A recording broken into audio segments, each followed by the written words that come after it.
I want you to address the situation of insecurity in the southeast, which is Biafra, and the activities of so-called autopilots and their boss, Simon Ekpa. Well, if it was insecurity in the southeast, onye ọbụla nọ ebe a bụ nwa Chineke na-efoli ife na-emenụ kwesịrị ịmụ ebe mmiri si abalị obi ụgbaka, because ihe niile efere ife a bụ ọkwa the same thing, blackmailing. IPOB nwere ndị IPOB nọchiri ụzọ, ọ nwere ndị Nnamdi Kanu nọchiri ụzọ. Because of ụzọ ahụ ọ nọchiri fa agaghị abatanwu bịa yuzo IPOB eme ife a chọrọ ime. Because of that, they have to raise somebody from somewhere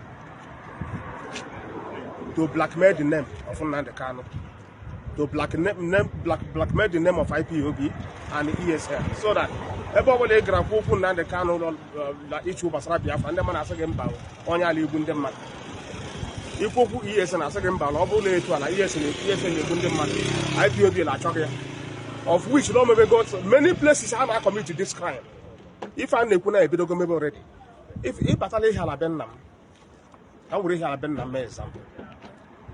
O nwere ndị ga-abịa ikwutere ha okwu IPOB ha sị nke kọrọ gaba na Biafra abịabeghị abịa, IPOB ele egbu ndebe anyị. Biafra abịazie, that means onwe ụzọ ya ga-afọ. Ile emekwana ka ha mata na ọ bụrụ IPOB ile eme this thing. Ihe a bụ impersonators sponsored by the politicians. Before this in a particular governor of the Southeast made a statement that they will create another IPOB inside IPOB.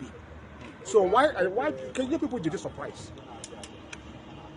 Our people who don't want to go see how the criminals when their leader. Because as no probably file outside the IPOB. How were their leader? And everybody want to their leader, the criminal in Finland. Everybody responsible APC government responsible. Everybody knows. His colleagues are involved in some political parties in Nigeria here. I don't want to be calling names. But people knows where what is happening in our place is coming from. They know very well. If you can be able to be keeping your records, anytime our leader with a case, that animal and must do one or two things to demoralize the mind of the judge and those that can plead in his favor for his release.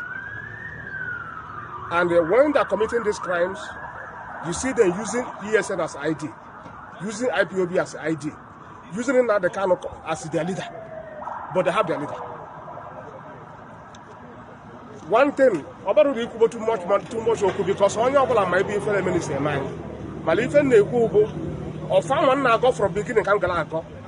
Ali Bogi handshally left from A to Z. But if I have metra, because they got a boni la free.